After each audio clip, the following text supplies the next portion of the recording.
Hi, I'm Abby, I have a lot of records, and this is Vinyl Monday.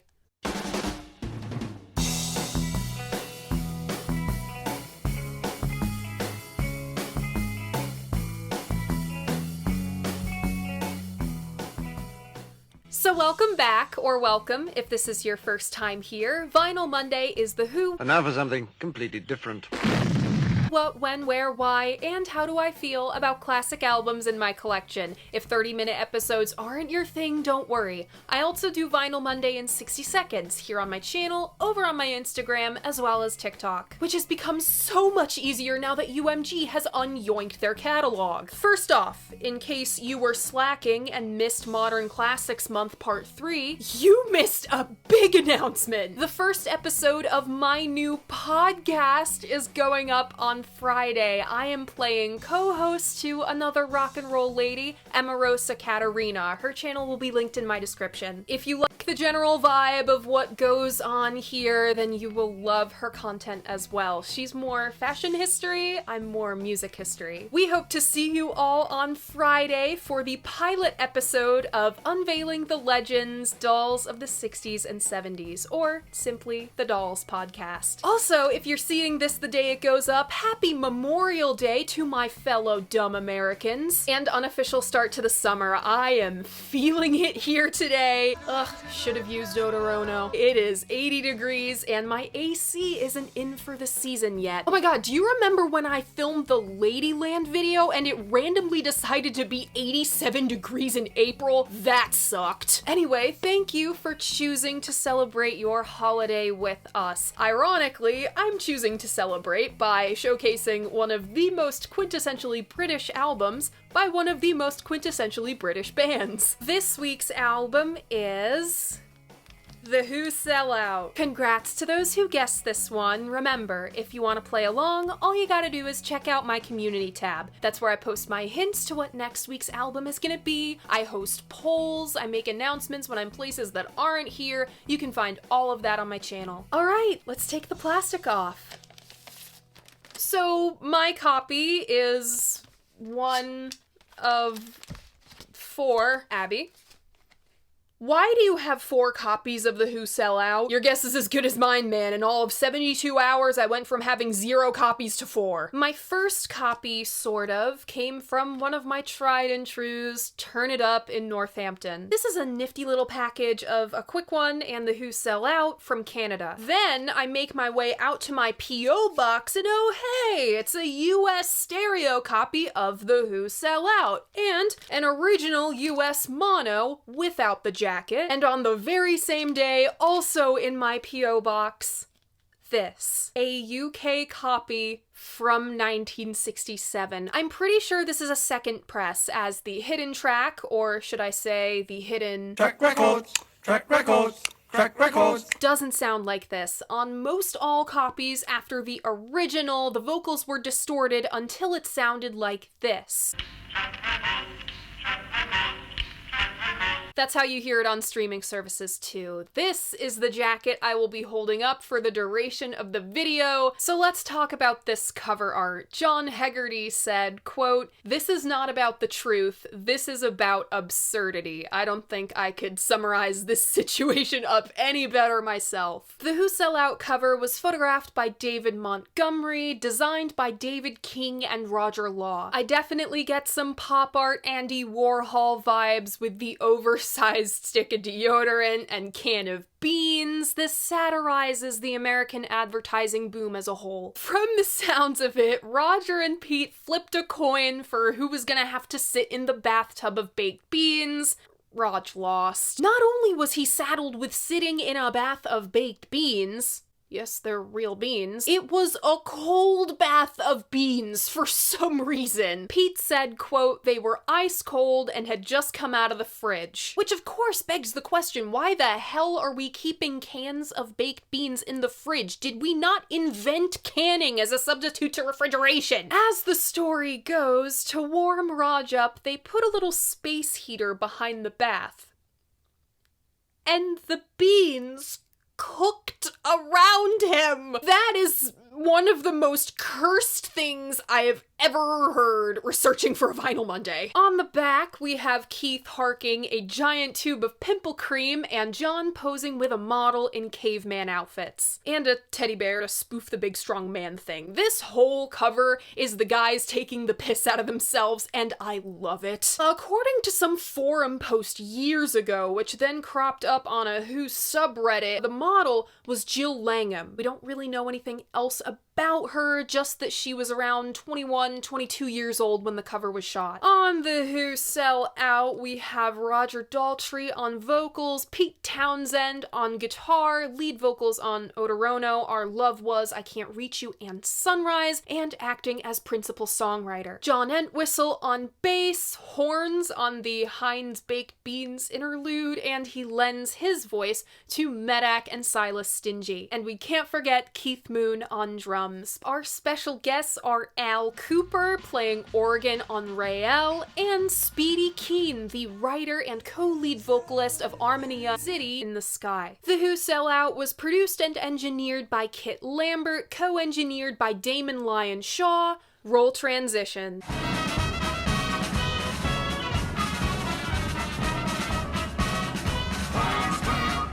It's the beginning of 1967 and the Who don't give a fuck about making an album. Their main priority is gigging. Recording is frequently interrupted for various European excursions. That money would then be used to fund cutting a single or fund their managers' lifestyles, but that is a story for another day. Right now, Kit Lambert and Chris Stamp have just founded one of Britain's first independent record labels, Track Records. Track's first two artists were The Who, obviously, and a little group formed by bassist of The Animals with the express purpose of being the New Animals. They were not the New Animals, they were the Jimi Hendrix Experience. The first release on Track was Are You Experienced? See Chaz Chandler having to take out a personal line of credit to fund its completion because the label wasn't up and running yet. Happening in early 67, psychedelia, the mod subculture The Who built their early fame on, was waning. Pete felt quite disconnected from the burgeoning hippie, flower child drug culture, saying this in a December 67 interview with Melody Maker. Quote,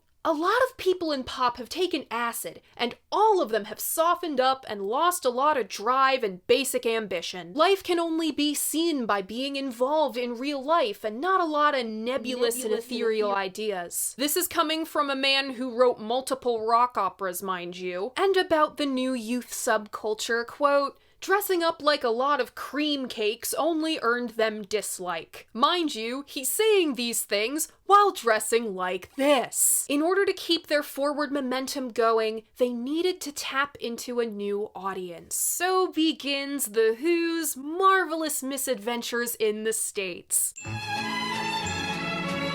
The boys make landfall here in March, making an appearance on Murray the K's roster of live shows. It was a gig with multiple bands, each got to play 2 songs. How do you grab the audience's attention in just 8 minutes? You smash your instruments, obviously, but not too badly because you still need it for the next set. Just smash it enough for the drama. In typical Who fashion, the chaos did not end once they left the stage. Once they went back to the fancy hotel management made the mistake of putting them up in, they ran up $1,000 bills at the restaurant. Quote, "I don't know who we thought was gonna pay for it, but we didn't think it was us." By the time they made it back to Britain, they sure as hell didn't break even. They weren't even broke. They were certifiably in debt. They truck it out to the West Coast in the summer. Pete encounters the Grateful Dead's chemist and trips so hard he almost fucking dies. The boys are booked at Monterey Pop on June 18th. They're introduced by Eric Burden of The Animals. They're set sandwiched between Buffalo Springfield and the Grateful Dead. And they're promptly one-upped by Jimi Hendrix lighting his guitar on fire. So The Who try again, booking a 3-month tour with Herman's Hermits, of all groups, and finally breakthrough in the States. The material that would become Sellout was already mostly done by the time The Who left for tour. This was recorded at 4 studios, all of which I've mentioned on this series before. CBS, IBC, Pi, and Delane Lee, all in London. Whenever The Who had a few days off in the States, Kit would book the guys time at a recording studio to pad out the material they had. Didn't matter if it was the Taj Mahal or a straw hut, so long as it had multi-track, it worked for them. Kit was somehow a better manager than producer. According to Roger, quote, he'd fuck up all the time. You'd record something that was great, then he'd start mixing it and suddenly it had disappeared. This will come up later, but Kit was willing to try some unorthodox shit. See all the backtracking guitar inspired by Jimi Hendrix. The Who were also inspired by Pink Floyd. Pete would see them often at the UFO Club. Not unlike it did for the Doors on Strange Days, Sgt. Pepper's inspired The Who to use the studio as an instrument. Pete starts branching out with writing more acoustic-based numbers like Marianne with the Shaky Hand and Tattoo. About the new material he was writing, and I quote, I think, oh, great song, Pete, but there's no fucking wangy guitar on it. What am I gonna do when I'm on stage? I love covering groups that swear as much as I do. Oh my god, Pete's birthday was yesterday as of me filming this. Happy belated birthday, Pete. Yes, I am a Pete Townsend girly. No, I am not mentally okay. Thank you for asking. This new, more complex material would go on tour with the guys, evolving from stop to stop. I Can See for Miles was born at, Pete says CBS in New York, but he's definitely misremembering that. They recorded at Talent Masters and Mira Sound in New York City. If it was in fact New York, it was one of those two, or maybe it was CBS in London. Details aside, it for sure moved to Bradley's Barn in Nashville and was completed at Gold Star in LA. The 5-part harmony was inspired by the Beach Boys. Keith really liked them. But while The Who were conquering the States, the British government moved to ban pirate radio. No, you're not going crazy. I have not previously mentioned this in the video. Here's your crash course on pirate radio. As a dumb American, I am fascinated by this. Okay, so pirate radio is any station that broadcasts without a license. We outlawed it here in the States 112 years ago. Britain was obviously much later to the game. Why? Because you Brits have the advantage of being on an island. You guys are surrounded by a whole lot of water. As long as the boat was at least 3 miles out, these stations technically weren't breaking the law because technically they were outside jurisdiction. These DJs played the Beatles, the Stones, the Experience, Procol Harum, the Kinks, the Move, the Who. These stations produced the likes of Kenny Everett, Tony Blackburn, the Cats at Radio London, whose jingle is sampled on this record, and Ronan O'Rahilly of Radio Caroline. Hey, where have I heard that name before? Oh, for crying out loud! How did these broadcasters support themselves? By cutting out the middleman and playing advertisements. The biggest station, Radio London, had 10 million listeners at their peak. This 10 million was seriously fucking with the BBC's revenue. While The Who were away, Parliament passed the Marine Broadcasting Offences Act. This law, which took effect on August 14th of 1967, made it illegal for pirate radio to play advertisements. As you can imagine, this completely destabilized the pirate radio operation. The whole thing collapsed in on itself, and in late September,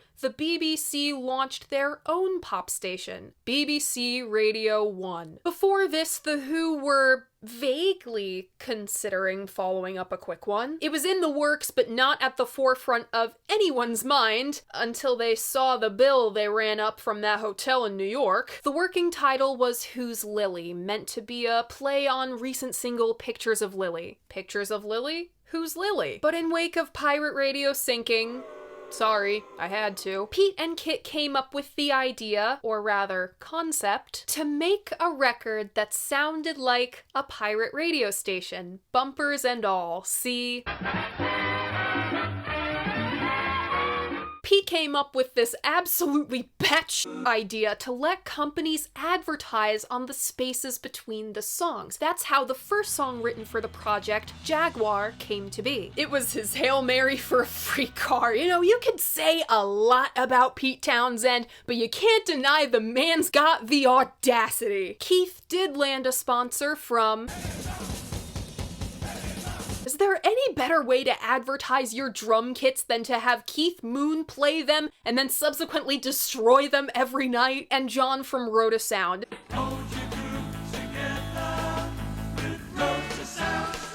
I had no clue until I started researching this episode, but turns out this wasn't The Who's first time with jingles. And no, I don't mean the time they covered the Batman theme, though that was objectively cool. If you went to the movies in Britain in the 60s and made it to the theater in time to see the little concessions reel, yeah, you'd hear The Who.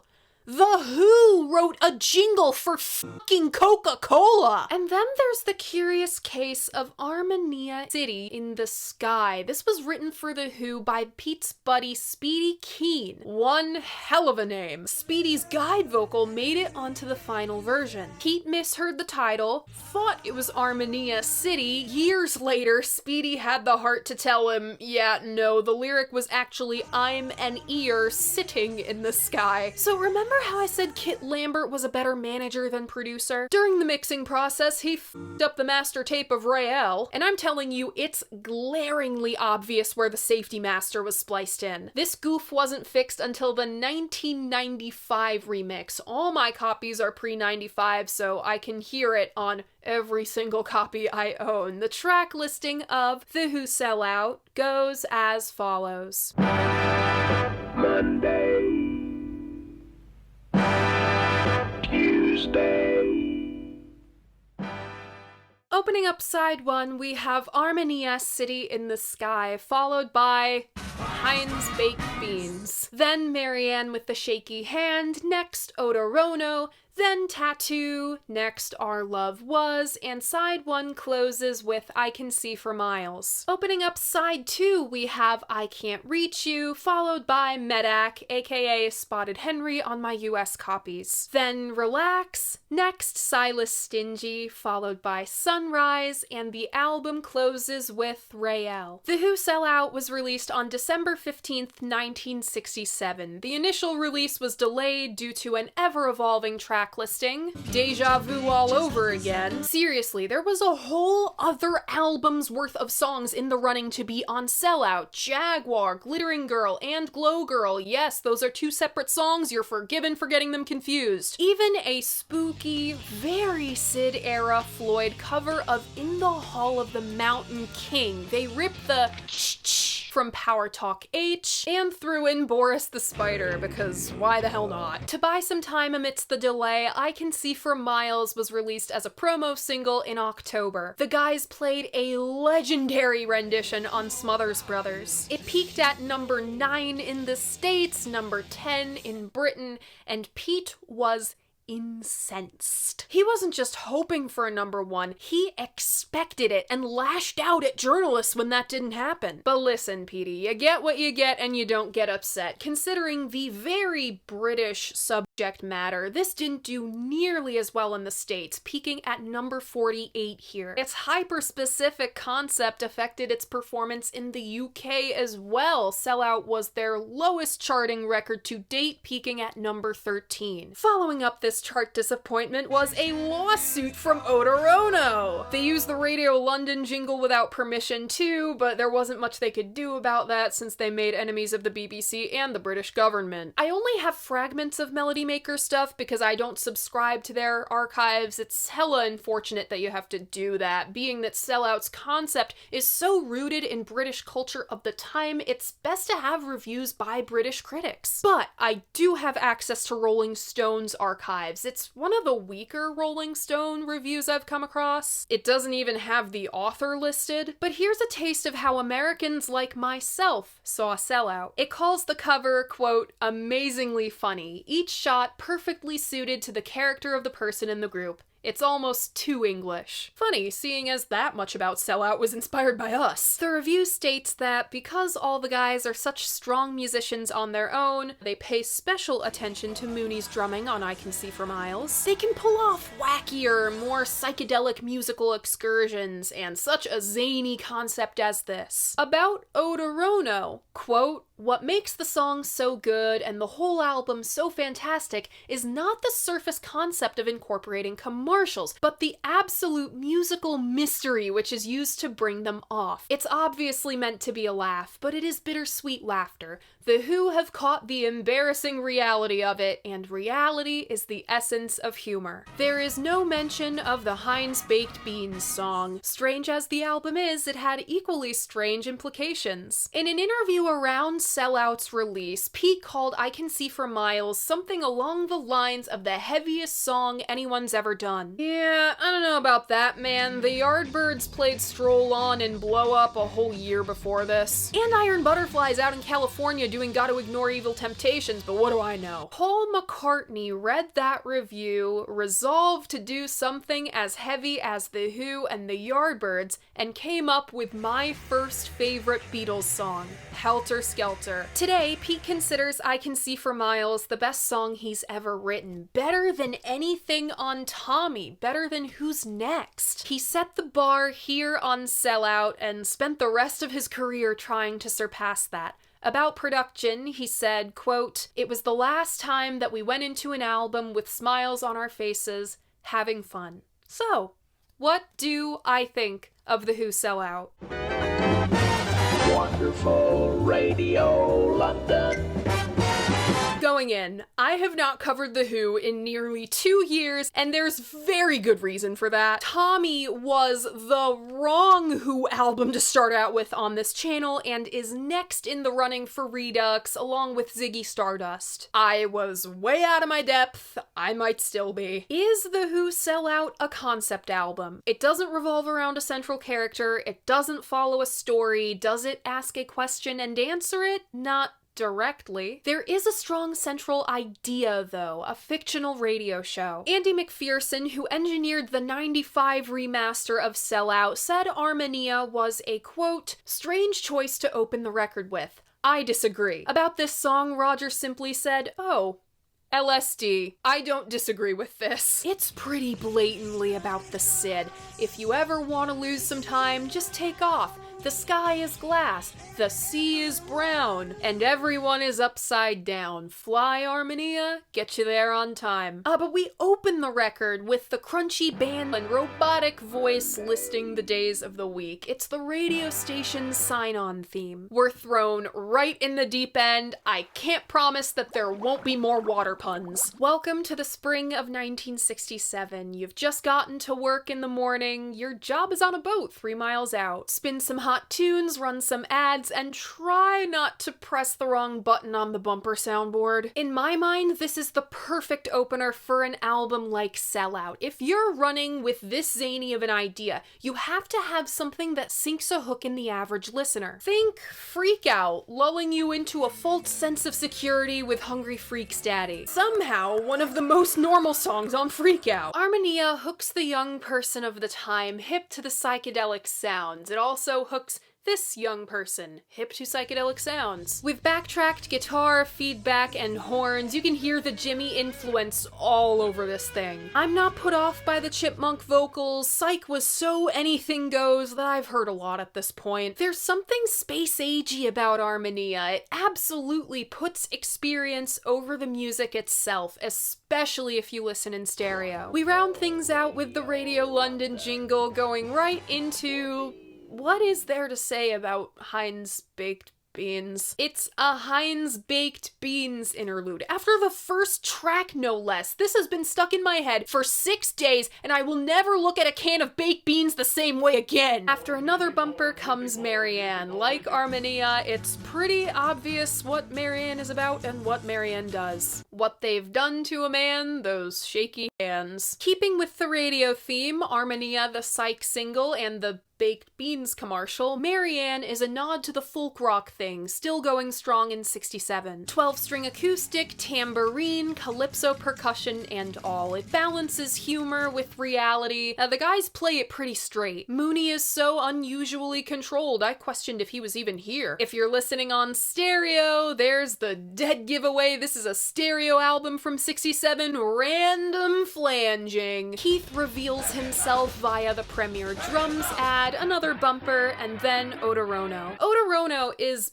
basically one of these ads in song form. I'm lucky enough to have a small vintage magazine collection. This is the September 67 issue of Rave. Still looking for a copy of the September 69 issue for reasons. These ads are entirely ridiculous, but that's how you played to teens of the time. If you don't have this product, you'll be committing social suicide. Your hair will be sad and mousy and you will smell. Like one of those ads would be, Odorono is quite wordy while still staying within a high schooler's vocabulary. Triumphant was the way she felt as she acknowledged the applause. I'm reminded of those like early 60s pop tunes that tell all these melodramatic, tragic stories of parents keeping young couples apart and then the girl dies or something. She ripped her glittering gown, couldn't face another show, no.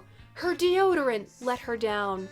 She should have used Odorono. The root of humor is reality, but this isn't about reality. This is about absurdity. Thus, a song about deodorant is the thesis statement of the Who Sell Out. I hate it here! Tattoo is another folksy, well, folksy for the Who anyway, tune and another fable. I believe this functions as the PSA on the radio or another one of those early 60s morality songs. I see this format as a way for Pete to critique youth culture of the time and too strict parents. It is ridiculous to get a tattoo to prove to your kid brother that you're a manly man. And it's ridiculous to let one kid off the hook because he got your name tattooed on his arm but beat the other because he got a naked lady. Tattoo is an interesting one. Tattoos weren't so much a mainstream thing until I'd say the 80s over here. That's when my dad pulled a narrator of Tattoo and got the Tasmanian devil on his leg. Nowadays everyone has one. My mom, my sister, my dad, I do. This song is very much an artifact of its time. Listening to The Who across the decades is really cool because you see Raj go from singer to performer. Raj assumes these characters throughout his career, the Robert Plant approximation on the 70s album Rockers to meek teenager trying to assume manhood like on Tattoo. Pete's evolution as a songwriter facilitated that. I love how they grew side by side. Radio London reminds you, go to the church of your choice. Or otherwise, hey bozos, don't be like the kids in this song or you'll grow up and marry a tattooed lady. Woo!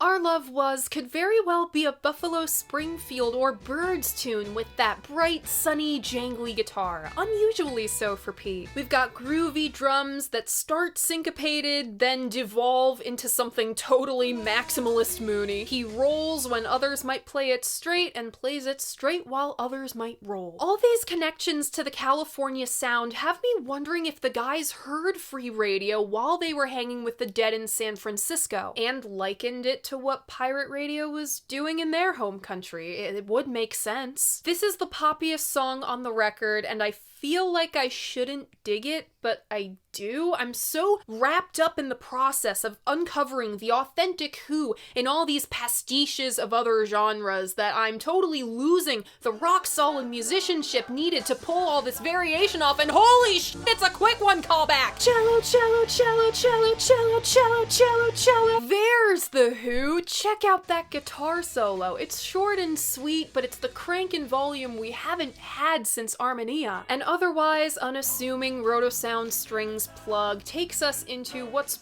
probably the best song on the record. Yeah, not having I Can See for Miles as the closer was a critical mistake. The pure power of this tune consistently ruins an already underwhelming B-side. I've heard the song was inspired by Pete feeling paranoid his girlfriend would run off with one of the members of Floyd while he was out on tour. I don't think you have to worry about that one, Petey.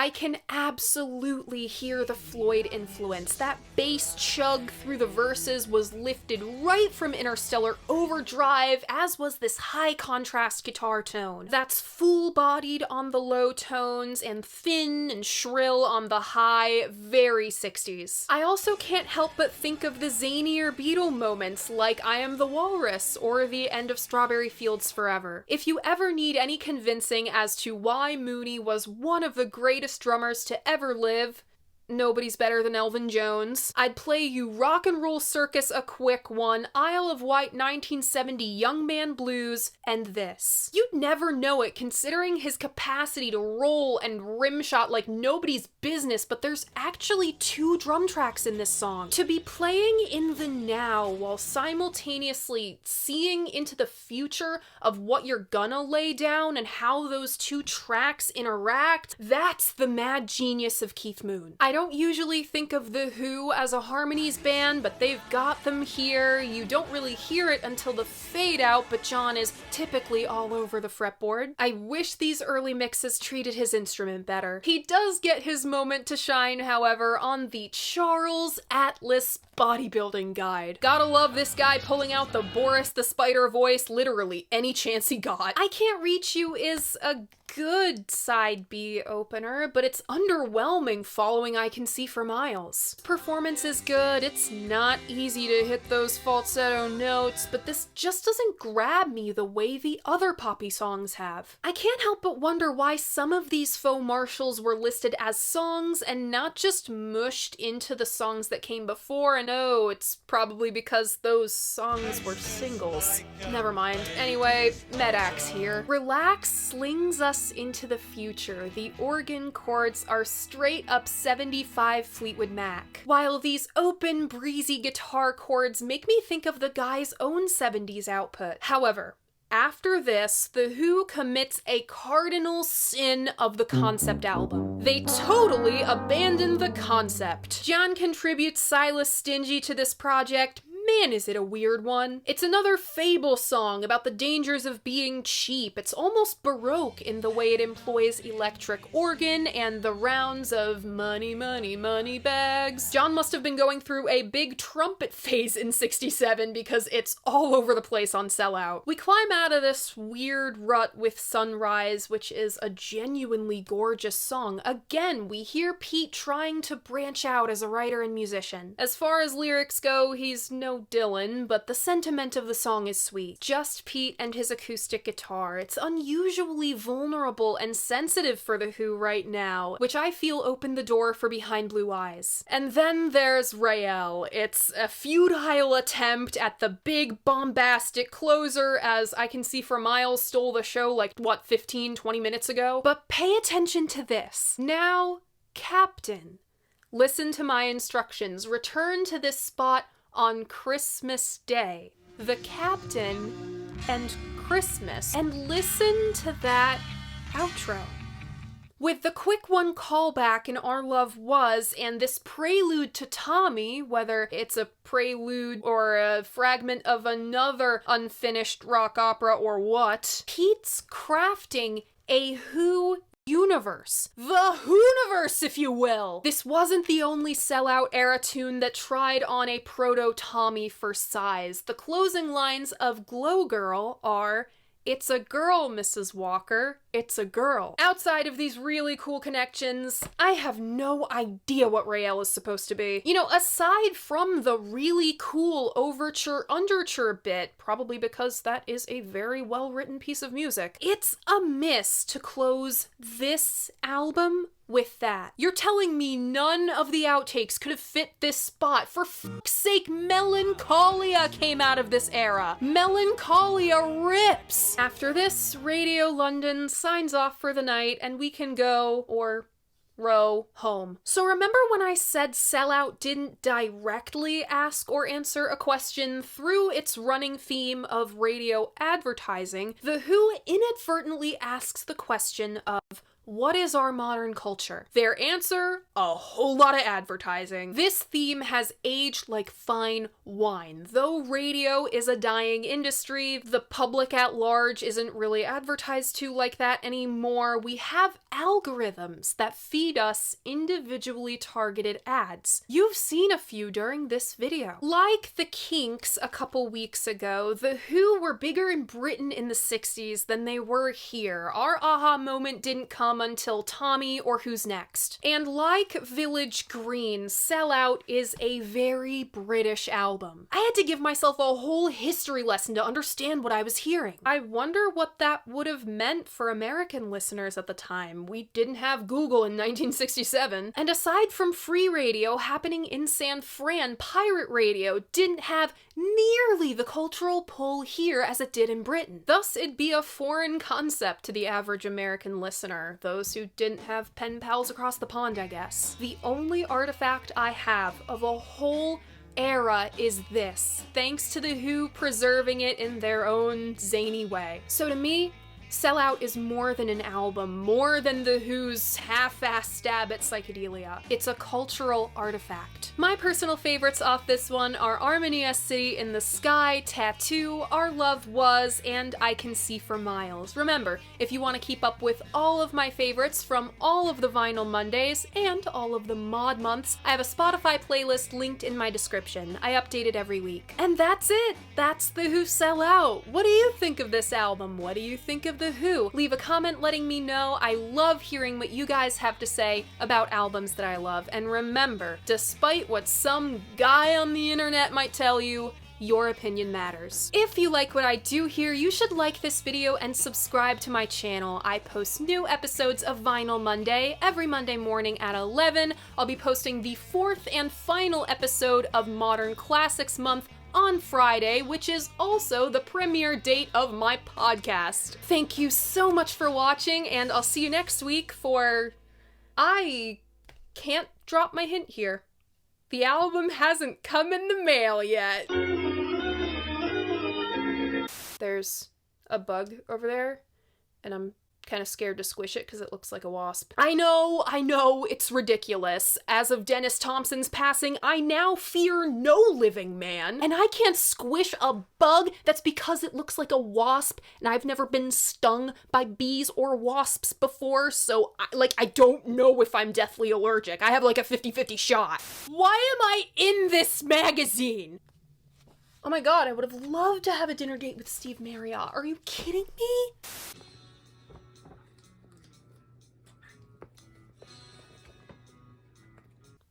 I have a plaster cast of this man's penis on my vanity.